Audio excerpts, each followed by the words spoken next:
तो हिना, ज़ोहा और ज़ीनिया कनाडा से पाकिस्तान चले गए हैं और मैं कनाडा में हूँ, एक्सप्लोर कर रहा हूँ। आज मैं आया हूँ सीएन टावर के पास टोरंटो में। कुछ बहुत ज़रूरी काम था, कुछ लोगों से मिलना था। तो नाज़रीन, वो जो मैंने वीडियो सीरीज़ शुरू की है कि कनाडा से पाकिस्तान का सफ़र, तो उसमें मैंने सोचा था कि एक मैं इन्फॉर्मेटिव वीडियो बनाऊँगा कि कनाडा से हमने क्या चीज़ें भेजीं या हिना क्या चीज़ें लेकर गई। क्योंकि जब हम सफ़र की तैयारी करते हैं कनाडा से बैक होम, तो बाद में याद आता है कि ओहो! ये चीज़ें भी लेकर चले जाना चाहिए था या ये चीज़ें रह गईं। तो 2 दफ़ा जब ये लोग चले गए हैं, तो उससे हमने क्या सीखा है, नई जाने वाली फैमिलीज़ बहुत कुछ सीख पाएँगी। इस वीडियो को एक थम्स अप दे दें और चैनल को सब्सक्राइब कर लें ताकि हम इस सफ़र में आगे आने वाली डेवलपमेंट्स आपके साथ बर वक़्त शेयर करते रहें, और बेल आइकन भी प्रेस कर लीजिएगा ताकि जैसे ही वीडियो अपलोड हो, आप नोटिफ़ाई हो जाएँ और आप वीडियो देख सकें। मौज़ू के ऊपर मैं बात करता रहूँगा, साथ-साथ आपको हाल-अहवाल भी बताता चलूँ। तो आज टोरंटो में काफ़ी ठंड हो रही थी। हालाँकि अब मौसम चेंज हो रहा है, अनकरीब इंशाल्लाह खुल जाएगा, लेकिन आज बारिश हो रही थी यहाँ और ठंड सी लग रही थी, और मैंने लेयर अप भी काफ़ी नहीं किया हुआ था, सिर्फ़ एक जैकेट पहनी हुई थी, तो मुझे काफ़ी ठंड लग रही थी। तो बहरहाल मैंने सोचा कि एक्सप्लोर करता हूँ। यहाँ मैं गया तो ये यूनियन मेट्रो स्टेशन था। तो मुझे पता चला कि मैं तो ईज़िली ट्रेन पकड़कर घर से डायरेक्टली रिप्लीज़ एक्वेरियम भी आ सकता हूँ। कभी ऐसा किया नहीं, ख़्याल ही नहीं आया, जब से गाड़ी ली तो बस गाड़ी पर ही आते-जाते हैं, लेकिन इट्स वेरी कन्वीनिएंट। तो बहुत ही आसान था। One way ticket was like $18 पर एडल्ट, और आप ट्रेन से आसानी आ जा सकते हैं, सिटीज़ इंटरकनेक्टेड हैं। तो ये यूनियन मेट्रो स्टेशन था, और भूख बहुत लगी हुई थी मुझे, क्योंकि ऑफ़िस के बाद डायरेक्ट हम लोग यहीं चले गए थे, घर भी जाना नहीं हुआ, और सुबह से कुछ नहीं खाया हुआ था, तो पेट में चूहे दौड़ रहे थे। तो सोचा यहाँ का फूड कोर्ट एक्सप्लोर करता हूँ, क्योंकि यहाँ पर काफ़ी सारे आउटलेट्स थे, बहुत सारे रेस्टोरेंट्स इकट्ठे खुले हुए थे। लेकिन ये जो रेस्टोरेंट्स थे, ये हर मुल्क की अपनी-अपनी कुज़ीन्स ऑफ़र कर रहे थे। कोई चाइनीज़, कोई थाई, कोई जापानीज़, कोई कोरियन, कोई कैसा खाना था, कोई कैसा खाना था। एक चीज़ जो मैंने ऑब्ज़र्व की वो ये कि यहाँ पर खाना बहुत महंगा था हमारे सिटी की निस्बत। मतलब कोई चीज़ अगर वहाँ $5 की मिल जाती है, तो यहाँ वो $8.5 से कम में नहीं मिल रही थी। शायद इस वजह से कि टोरंटो था या ये यूनियन मेट्रो स्टेशन था, मुझे नहीं पता कि रीज़न क्या थी, लेकिन इंतहाई महंगी चीज़ें लगी हुई थी। ये जैसे एक-एक पेस्ट्री जो आप देख रहे हैं, तो ये $10 की एक-एक पेस्ट्री थी। $10 अब आप सोचें। वैसे तो पाकिस्तान में भी बहुत ज़्यादा महंगाई हो गई है। हिना कहती है कि महंगाई ने लोगों की कमर तोड़ दी है, और बहुत ही ज़्यादा इनएक्सेसिबल, अनअप्रोचेबल हो गया है सभी कुछ। लेकिन बहुत सी चीज़ें बल्कि हिना बताती हैं कि कनाडा में सस्ती हैं और पाकिस्तान में कनाडा से भी ज़्यादा महंगी है। मतलब जब आप डॉलर को रुपये में कन्वर्ट करें, तो वही चीज़ जो कनाडा में आपको एक सर्टेन अमाउंट में मिल जाती है, पाकिस्तान में आपको उससे भी ज़्यादा ही मिल रही है। और ये खाली आम रोज़मर्रा की चीज़ें या खाने-पीने की चीज़ें की बात मैं कर रहा हूँ, जैसे दूध, अंडे वग़ैरह, मतलब जो बेसिक नेसेसिटीज़ ऑफ लाइफ़ हैं। तो वही मैं हिना से पूछ रहा था फ़ोन पर भी कि आप अभी गई हैं पाकिस्तान, तो आपको क्या लगता है कि अब हमारा कोई चांस है पाकिस्तान में जाने का? तो हिना कहती है कि आप कानों को हाथ लगाएँ, अगर मैं आपको हकीकत बताऊँ कि यहाँ पर सिचुएशन क्या चल रही है, कि लोगों के परखच्चे उड़ गए हैं। महंगाई ने लोगों का जीना हराम कर दिया है। अब ये नहीं कि खाली एग्ज़ैजरेशन के लिए बंदा कहे, अब वाक़ई ऐसा है कि पैसे में बिल्कुल बरकत नहीं रही। बहरहाल मैं यहाँ पर आया तो बात मैं ये कर रहा था कि मुझे बहुत ही महंगा खाना दिख रहा था, और मुझे कोई वैल्यू नज़र नहीं आ रही थी किसी चीज़ में। मतलब कि यहाँ मैं आया, अब आप देखें, ये एक मुझे रेस्टोरेंट नज़र आया था, देसी रेस्टोरेंट लिखा हुआ था, इस पे हलाल लिखा हुआ था, तो मेरा ध्यान यहाँ आया। लेकिन क्या ही था ये, मतलब दाल और बटर चिकन वगैरह बनाया हुआ था, लेकिन इतने महंगे पोर्शंस दे रहे थे। अब खाना तो मैंने प्रॉपर नहीं खाया। मैंने सोचा कि डिफ़रेंट जगहों से थोड़ा-थोड़ा सा चख के देखता हूँ कि कैसा है। तो यहाँ से मैंने एक चिकन पैटीज़ ली थी, और एक समोसा लिया था। तो उसका अभी मैं आपको रिव्यू दिखाता हूँ, लेकिन उससे पहले मैं आपको बाकी रेस्टोरेंट्स दिखा दूँ। अभी ये खाने भी इस तरह से है ना कि इनसे बंदे का पेट नहीं भर सकता। वैसे तो कोई पेट भरने की नीयत भी नहीं थी, बस मैं वैसे ही मतलब कि एक्सप्लोर करने की नीयत से ही देख रहा था। लेकिन वो भी एक क्रॉसेंट बंदा क्या ही खाए, कम से कम उसमें भी तो कोई ढंग की तो चीज़ हो। तो कहीं पर कोई पिज़्ज़ा मिल रहा है, कहीं पर क्रॉसेंट्स मिल रहे हैं, कहीं पर मफ़िन्स मिल रहे हैं। अब यहाँ पर इस तरह का ट्रेंड है कि मफ़िन्स और केक्स और पेस्ट्रीज़ वगैरह पर काफ़ी ध्यान होता है। मतलब that's taken as a full meal. मतलब टिम हॉर्टन्स जहाँ लोग आम तौर पर जाते हैं नाश्ता करने के लिए, वहाँ भी मफ़िन्स और डोनट्स लेते हैं कॉफ़ी के साथ। हालांकि हम तो इसको जंक ही समझते हैं, लेकिन ये है कि होते मज़े के हैं, बट हमारा कुछ और कॉन्सेप्ट है खाने को लेकर। तो यहाँ मैं देख रहा था, मुझे कोई अपने मतलब की चीज़ दिखी नहीं। हालांकि मैं चाह रहा था कोई पाकिस्तानी रेस्टोरेंट मिल जाता, इस वजह से वो देसी वाला देखकर भी मैंने छोड़ दिया था। लेकिन मुझे पाकिस्तानी रेस्टोरेंट यहाँ नज़र नहीं आ रहा था। तो मैंने गूगल मैप्स पर देखा तो आगे जाकर कोई शवारमा ग्रिल्स वगैरह थी, लेकिन that was at about 9 minutes of walking distance. बाहर बारिश भी हल्की हल्की हो रही थी, ठंड भी लग रही थी। मैंने सोचा कि यहीं से देखता हूँ जो भी देखना है। अभी ये देखें, ये कितने मज़े की चीज़ लग रही है, लेकिन ये सारा मीठा है। इसको तो हम एज ए कॉम्प्लीमेंट लेते हैं कि भाई पूरा खाना खा लिया हो तो चलो थोड़ा सा स्वीट टूथ के लिए बंदा थोड़ा सा मीठा भी चख लेता है। अब ये तो नहीं कि मीठा फुल टाइम मील तो नहीं हो सकता। कहीं पर बिस्किट्स मिल रहे हैं, कहीं मफ़िन्स, कहीं केक पेस्ट्रीज़ वगैरह। इस वजह से मैं ढूंढ रहा था कोई नमकीन चीज़, कोई गर्म चीज़ जिसको मैं खाना कह सकूँ। तो फिर देख देख के मुझे अपने मतलब का कुछ जब नहीं मिला, तो मैं वापस उसी देसी रेस्टोरेंट के पास पहुंचा जहां पर हलाल का बोर्ड लगा हुआ था। तो वहां जाकर जब मैंने देखा तो मुझे ये लगा कि बस हल्के फुल्के स्नैक्स ही ट्राई करने चाहिए। यहाँ पर देखें, ये पैनकेक्स हैं और साथ में इन्होंने डिफरेंट तरह के मीट रखे हुए थे, उनको सीज़न करके कस्टमर की चॉइस के मुताबिक उसके साथ पैक करके दे रहे थे। काफ़ी बिजी था ये एरिया। यहाँ मैंने देखा कि बहुत ज़्यादा स्टूडेंट्स भी आए हुए थे, बहुत से इंडिया से थे, बहुत से इवन यूएई से भी थे। काफ़ी अरबी लोग भी मुझे नज़र आ रहे थे, क्योंकि जो अमीर अमीर अरबी होते हैं वो अपने बच्चों को पढ़ने के लिए कनाडा में भेजते हैं, फिर यहाँ से पढ़ाई करके कुछ लोग वापस जाते हैं, कुछ इधर ही सेटल हो जाते हैं। तो ये मैंने लिया, मैंने सोचा कि ट्राई करता हूँ कैसा होगा। तो एक चिकन पैटीज़ मैंने ली और एक आलू का समोसा लिया और बिल $7.5 बन गया। मैंने कहा ये क्या है, मतलब ये दोनों चीज़ें ज़्यादा से ज़्यादा होती तो मुझे $4 की मिल जानी चाहिए थी, तो $7.5 की। मैंने सोचा कौन सा रोज़ रोज़ आना है, ट्राई करता हूँ कि क्वालिटी कैसी है। बहरहाल फिर मैंने पे किया, तो अभी मैं आपको रिव्यू करके देता हूँ इसका।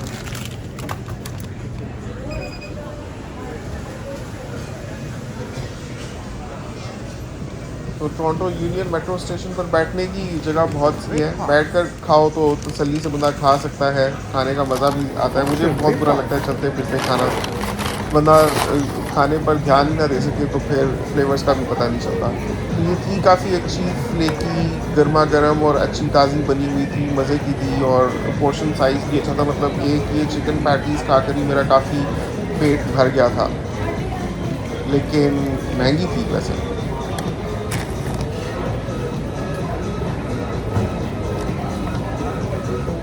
फिर मैंने सोचा कि समोसा ट्राई करता हूँ वो कैसा है। तो ये भी बिल्कुल गर्म था, मुझे नहीं पता, शायद उन्हें बिल्कुल ही अभी अभी या तो बनाया हुआ था या गर्म रखा हुआ था, लेकिन अच्छा लगा। ये भी बड़ा सा था और फिलिंग बहुत अच्छी करारी सी थी इसके अंदर। अक्सर ऐसे होता है कि फीकी सी फिलिंग डाली होती है, लेकिन दिस वॉज़ वेरी गुड। तो इसके बाद मैंने सोचा कि कुछ मज़ीद देखता हूँ। अच्छा, मैं बात ये कर रहा था कि क्या चीज़ें हमने भिजवाई। एक तो ये था कि जब हम पाकिस्तान से कनाडा शुरू में आए थे तो बहुत सारे कपड़े अपने साथ लेकर आए थे, स्पेशली जो अच्छे महंगे वाले कपड़े थे पाकिस्तान के, जो हिना ने ख़ास तौर पे, ज़्यादातर तो हिना के ही होते हैं। क्या बोलते हैं, जेंट्स का तो इतना ज़्यादा कपड़ों का खर्चा नहीं होता, ख़वातीन का ज़्यादा होता है। और बच्चों का तो वैसे ही साइज़ चेंज होता रहता है, क्योंकि देर ऑलवेज इन गोइंग फेज़।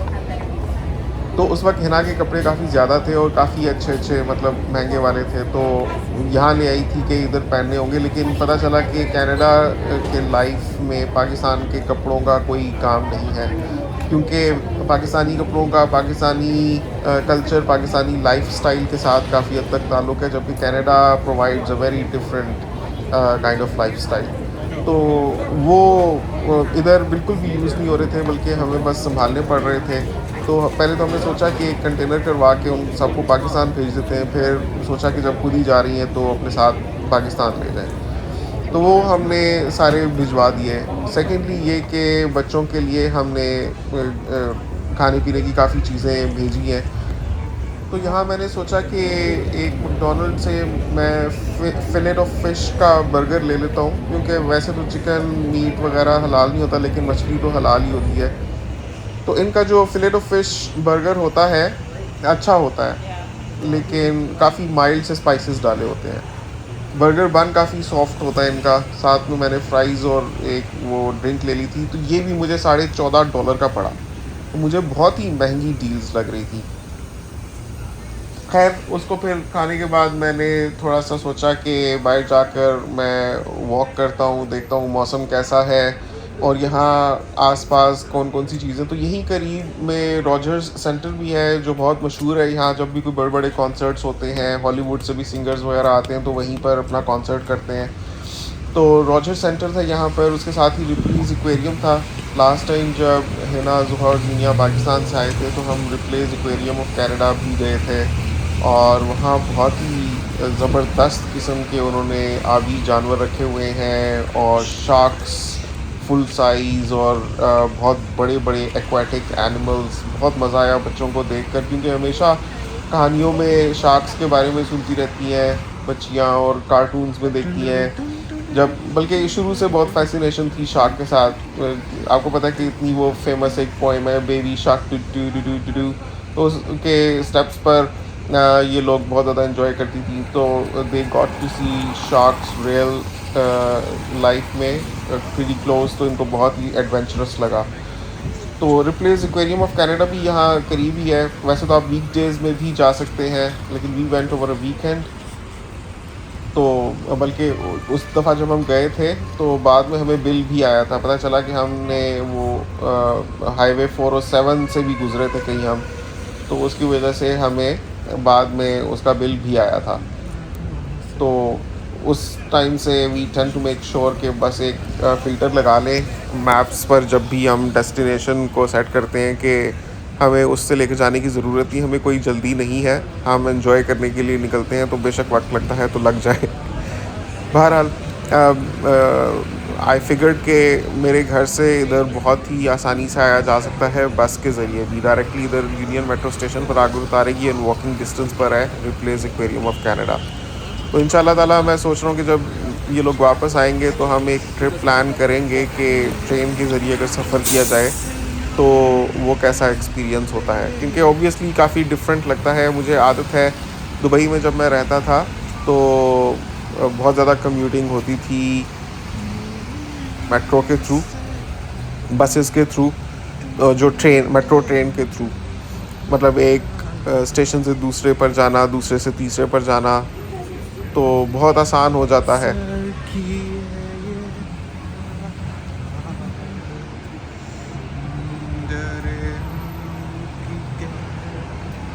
यहाँ वॉक करते करते मुझे पता नहीं ये गाना क्यों याद आ रहा था, बचपन में सुनते थे। सर किए ये पहाड़, दरियाओं की गहराइयों में तुम्हें ढूंढा है।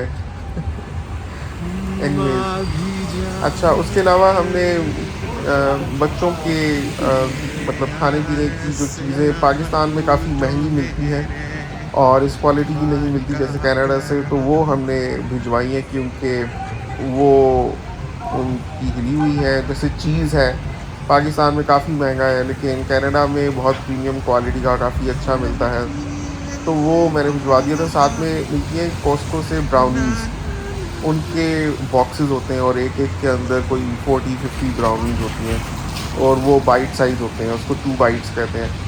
तो वो भिजवा दी थी। तो इस तरह की चीज़ें हमने सोचा कि यहाँ से ले जानी चाहिए। एक और बड़ा ज़बरदस्त है कि जिसके सर में डैंड्रफ हो ना, खुश्की, उसके लिए लिज़रॉल शैम्पू बहुत ही ज़बरदस्त है। यहाँ मैंने पहली दफ़ा ट्राई किया। पाकिस्तान में मिल जाते हैं मेडिकेटेड शैम्पूज़, लेकिन इतने महंगे होते हैं वो कि बंदा सोच सोच के इस्तेमाल करता है। तो कनाडा में मैंने लिजरॉल इस्तेमाल किया तो मेरी डैंड्रफ बिल्कुल ख़त्म हो गई और बाल भी माशाल्लाह काफ़ी अच्छे हो गए मेरे। उसके अलावा मैं यूज़ करता हूँ castor oil.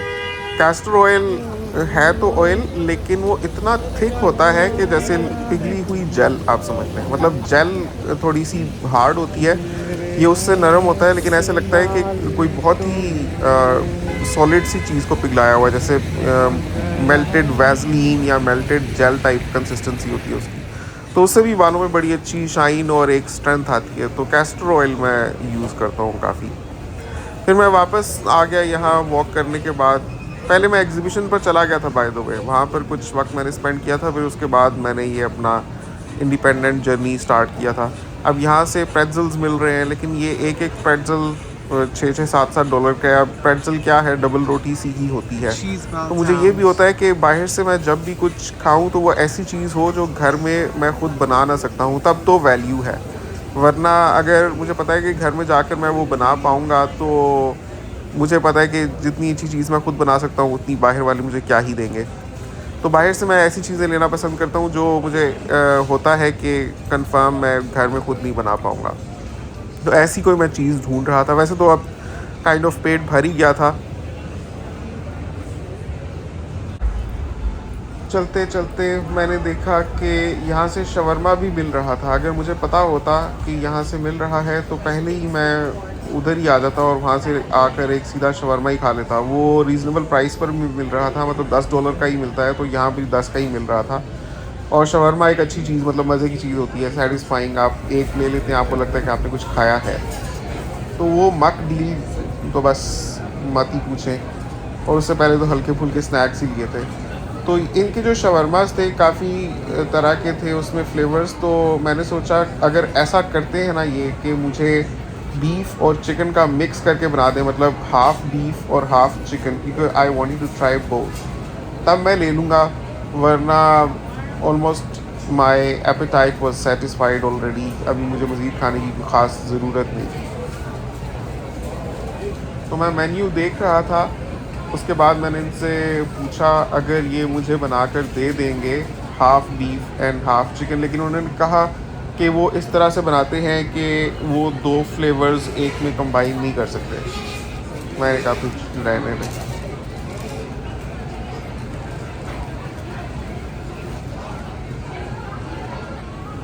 Hi, can I have a half and half chicken and beef mix? Can mix them? I actually want you to try both, so that's why. Yeah? I just need a shawarma wrap. If you could make half chicken, half beef, since the price is the same.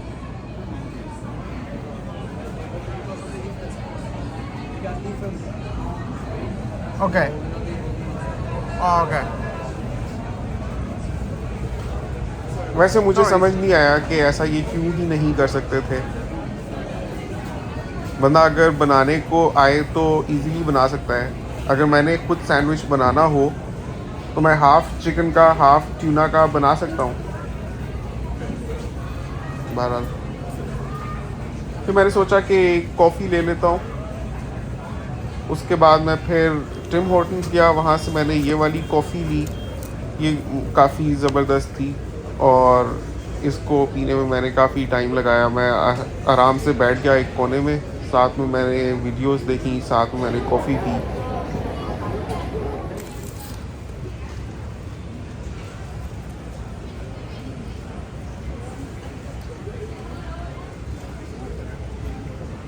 इतनी देर में मैं बाहर निकला तो रात हो चुकी हुई थी और रात को भी बहुत प्यारा लगता है ये सीन। बड़ी बड़ी बिल्डिंग्स और स्काई लाइन बहुत ही खूबसूरत थी। वो सामने सीएन टावर है, काफ़ी अच्छा लगता है डिफरेंट कलर की लाइट्स में। तो आप बताएं, जो हमारा इस दफ़ा टिकट था जो मैंने पिछली वीडियो में शेयर किया था $4,150, वो ठीक था या कम था या ज़्यादा था आपके ख़्याल में? वैसे बहुत से लोग कमेंट्स कर रहे थे $4150 फॉर 4 टिकट्स, तो मुझे नहीं समझ आया कि वो 4 क्यों कह रहे थे, क्योंकि सबको मैंने बताया हुआ ही है कि मैं तो कनाडा में ही हूँ। इट्स जस्ट हिना और दोनों बच्चियाँ हैं जो गई हैं, so it's 3 tickets, that's 1 adult and 2 kids. तो उन तीनों का था $4150 एंड दैट्स रिटर्न टिकट। तो आप मुझे बताइए कि रीज़नेबल है क्या है। यहाँ पर कितनी ठंड मुझे लग रही थी कि मैं हीटर के पास खड़ा हो गया था थोड़ी देर। ये एक होटल के बाहर हीटर लगा हुआ था, लेकिन इसकी भी काफ़ी मध्यम सी हीट थी क्योंकि सारा ग्लास केसिंग में दब रही थी हीट। एनीवे फिर मैं चल पड़ा रॉजर्स सेंटर की तरफ, क्योंकि वहीं हमने डिसाइड किया हुआ था कि हम सब वापस इकट्ठे होंगे बस में राइड करके अपने शहर जाने के लिए। तो मैंने ये सेंस किया कि अगर टोरंटो में जॉब मिलती है तो मुझे लगता है कि एक्सपेंसेस ज़्यादा होते हैं हमारे सिटी की निस्बत, क्योंकि यहाँ खाना काफ़ी महंगा है। और वैसे भी क्योंकि जब आपको ज़्यादा ऑप्शंस मिल जाती हैं ना, तो आप आउटिंग भी ज़्यादा करते हैं और आप समटाइम्स जो अवॉइडेबल एक्सपेंसेस होते हैं वो भी करते हैं। तो मुझे लगता है कि ईज़िली ज़्यादा नहीं तो कम से कम 800 से $1000 का फ़र्क पड़ेगा, ज़्यादा स्पेंड होगा अगर हम टोरंटो में रहते हैं कंपेयर टू हमारा जो सिटी है।